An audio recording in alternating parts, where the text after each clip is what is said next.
Merci. Merci d'être avec nous, Madame la ministre, aujourd'hui. Et je remercie aussi les fonctionnaires qui vous accompagnent. Je suis très heureuse de les voir. J'ai eu le privilège de travailler avec certains d'entre eux lors d'une autre vie.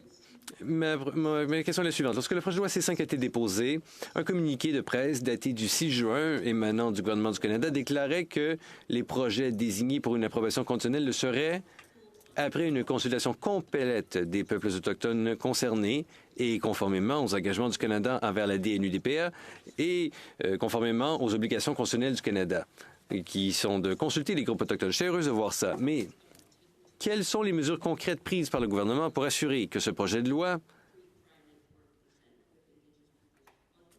assurera que les peuples autochtones touchés par ces projets pourront donner leur consentement libre et éclairé, comme il se doit? Je vous remercie de votre question et d'avoir salué nos excellents fonctionnaires, sénatrices. Les éléments autochtones de ce projet de loi sont primordiaux. Permettez-moi de vous donner plus de détails avant de vous parler de l'approche que nous devons adopter selon moi.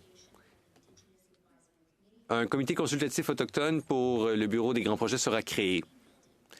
Il y a aussi le renforcement des capacités des Premières Nations, des Inuits et des Métis à hauteur de 18,6 millions de dollars par année de 2025-2026 jusqu'à 2028-2029. Vous savez à quel point ce financement est important.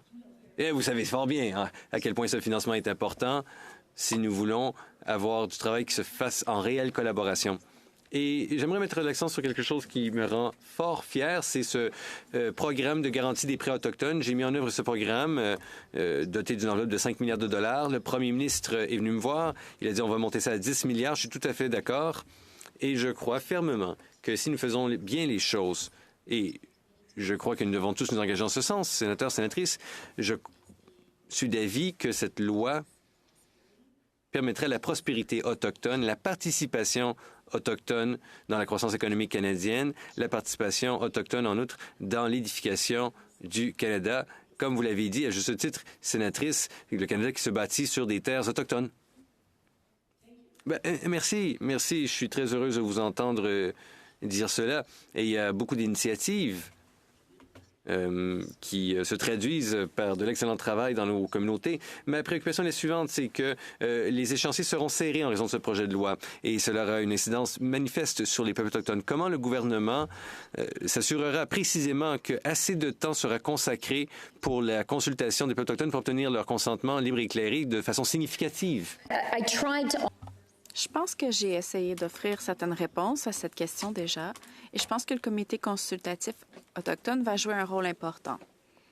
Je crois vraiment que le financement pour renforcer les capacités, c'est important pour que les Premières Nations, les Inuits et les Métis peuvent participer eux-mêmes à ce travail.